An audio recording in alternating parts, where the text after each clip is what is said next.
বিসমিল্লাহির রহমানির রহিম। হে সমস্ত জগতবাসী, আজ আমি আপনাদের সামনে যে আলোচনাটি নিয়ে হাজির হলাম সেই আলোচনাটি অবশ্যই খেয়াল করে শুনবেন। তবে দেখেন যে অনেকের আত্মীয় স্বজন, অনেক গভীর আত্মীয় স্বজন আছে, খুব কাছের আত্মীয় স্বজন আছে, এবং পিতামাতা, দাদা দাদি, নানা নানানি, এদের বিষয়ে আমরা স্বপ্ন দেখলে কি বোঝাবে। আচ্ছা, সেই বিষয়গুলো আজকে বলবো, ইনশাল্লাহ আপনারা খেয়াল করবেন। এবং পুত্র কন্যা এবং ভাই বোনের বিষয়গুলো আছে যে স্বপ্নে দেখলে আমাদের কি হতে পারে। আচ্ছা, পিতামাতা, দাদা দাদি, নানা নানি ইত্যাদি। আচ্ছা, এমনইভাবে কেউ যদি তার পিতাকে মৃত্যুর পর জীবিত দেখে তবে উল্লেখিত ফলাফল লাভ করবে এবং তা আরও বেশি ফলপ্রসূ হবে, কেননা পিতামাতার তুলনায় বেশি সক্রিয় ও শক্তিশালী। আচ্ছা, কথাটি আমি আবারও বলছি, অবশ্যই খেয়াল করে শুনবেন। এমনইভাবে কেউ যদি তার পিতামাতাকে মৃত্যুর পর জীবিত দেখে তবে উল্লেখিত ফলাফল লাভ করবে এবং তা আরও বেশি ফলপ্রসূ হবে, কেননা পিতামাতার তুলনায় বেশি সক্রিয় ও শক্তিশালী হয়। আচ্ছা, এবার আসি, কেউ যদি তার দাদা দাদিকে মৃত্যুর পর জীবিত দেখে তবে তা তার সৌভাগ্যের জীবন ও সাফল্যের প্রতি ইঙ্গিত করে। আচ্ছা, এ কথাটি অবশ্যই আমাদের খেয়াল রাখতে হবে। অবশ্যই অনেকের দাদা দাদি, নানা নানি মারা গিয়েছে, এদেরকে যদি স্বপ্নে দেখা হয় তাহলে অনেকেই অনেক মনে করে যে আমরা এদেরকে স্বপ্ন দেখেছি। কেন দেখেছেন আর দেখলে কি হয়, এই বিষয়গুলো অবশ্যই আমাদের জানা থাকা দরকার। তাই বলবো, যদি তার দাদা দাদিকে মৃত্যুর পর জীবিত দেখে তবে তা তার সৌভাগ্যের জীবন ও সাফল্যের প্রতি ইঙ্গিত করে। আচ্ছা, তো এবার আসবো, যদি কোনো ব্যক্তি তার মাকে মৃত্যুর পর জীবিত দেখে তবে সে যে চিন্তা ও কষ্টে লিপ্ত আছে তা দূরীভূত হয়ে আনন্দ ও সফলতা লাভ করবে। সুবহানাল্লাহ। কথাটি আমি আবার বলছি, অবশ্যই খেয়াল করবেন। কেউ যদি তার মাকে মৃত্যুর পর জীবিত দেখে তবে সে যে চিন্তা ও কষ্টে লিপ্ত আছে তা দূরীভূত হয়ে আনন্দ ও সফলতা আসবে। আচ্ছা, তো এবার আসবো পুত্র কন্যা। কেউ যদি তার মৃত পুত্রকে জীবিত দেখে তবে এমন কি হতে পারে যে তার শত্রু হবে যা সে ধারণাও করতে পারবে না। কথাটি আমি আবারও বলছি যেন বোঝার জন্য। কেউ যদি তার মৃত পুত্রকে জীবিত দেখে তবে এমন কি হতে তার শত্রু হবে যা সে ধারণাও করতে পারবে না। আচ্ছা, এবার আসবো, কেউ যদি তার মৃত কন্যাকে জীবিত দেখে তবে দুঃখ কষ্ট দূর হবে এবং আনন্দ ও সফলতা লাভ করবে।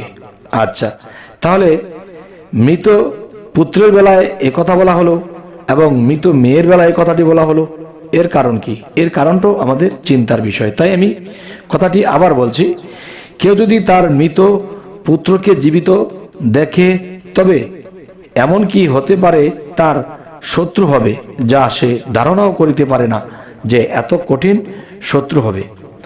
আচ্ছা, তো এবার কন্যার কথা বলা হলো যে সন্তান মৃতকে দেখলে, জীবিত দেখলে শত্রু হওয়ার সম্ভাবনা এবং ধারণাও করতে পারবে না। কিন্তু মেয়ের বেলা এটা কি বলা হলো বা কন্যার বেলা এটা কি বলা হলো?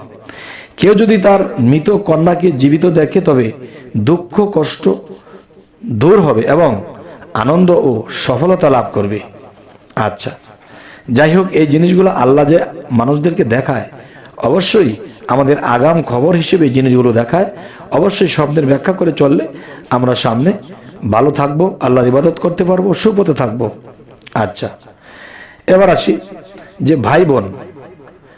এই ভাই বোন বিষয়টি, যদি কেউ তার মৃত বোনকে জীবিত দেখে তবে তার কোনো হারানো লোক বিদেশে হতে ফিরে আসবে এবং আনন্দ লাভ করবে। কথাটি অবশ্যই খেয়াল রাখবেন যে কারো কারো জীবনে এরকমটাই ঘটে থাকে যে কেউ যদি তার জীবনে এরকম স্বপ্নটা দেখে থাকে যে বোনকে জীবিত দেখে, নিজের বোন মৃত্যু হয়েছে, মৃত্যুর পরে আবার জীবিত দেখছে, তবে তার কোনো হারানো লোক বিদেশ হতে ফিরে আসবে এবং আনন্দ লাভ করবে। আচ্ছা, এই বিষয়ে আল্লাহ কি বললেন, আল্লাহ এর সাথ কি করলেন?